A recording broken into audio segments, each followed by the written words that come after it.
अशा मोठ्या संख्या वाचताना संख्या चुकू नये म्हणून काय करायचं पहा.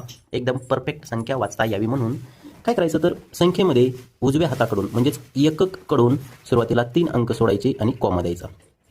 नंतर इकडे कितीही मोठी संख्या असू द्या 2-2 अंक सोडून कॉमा द्यायचा. बघा 1-2 1-2 कॉमा. आता बघा या ठिकाणी लक्षात ठेवा की इथं हे 8 तयार झालेले आहेत. हा एक टप्पा आहे.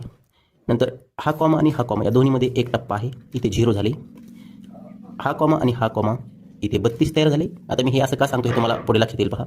आणि इथे 0 आहेत म्हणजे हे 24 तयार झाले. आता बघा याला म्हणायचं 8, याला काहीच म्हणायचं नाही. 0 म्हणजे काहीच नाही. याला म्हणायचं 32, याला म्हणायचं 24. आता याला काय म्हणायचं ते बघा पुढे.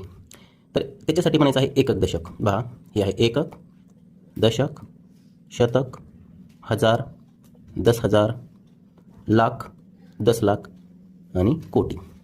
आता इथे बघा जर कॉमे दिले नाही तर बरेच जण इथं अशा चुका करतात की याला 80 म्हणतील सुरुवातीला. म्हणून मी इथं तुम्हाला कॉमे देण्याची पद्धत सांगितलेली आहे. तर पहा आता किती सोपं झालं बघा.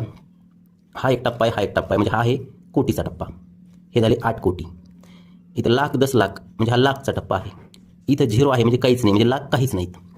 1000, 10,000 म्हणजे हा हजारचा टप्पा आहे. इथे 32 आहेत म्हणून 32,000. शतक म्हणजे जिथं आपण म्हणतो ना 100, 200, 300 तर शतकच्या जागी 0 आहेत म्हणजे शतक काहीच नाहीत. इथं आहे 24. आता ही संख्या कशी वाचायची बघा. 8 कोटी 32,000 24. या पद्धतीने जर संख्या वाचल्या तर कधीही संख्या चुकत नाही. हा व्हिडिओ तुमच्या मुलांना अवश्य दाखवा आणि ही संख्या किती आहे हे कमेंटमध्ये अवश्य सांगा. धन्यवाद. व्हिडिओ आवडला तर जास्तीत जास्त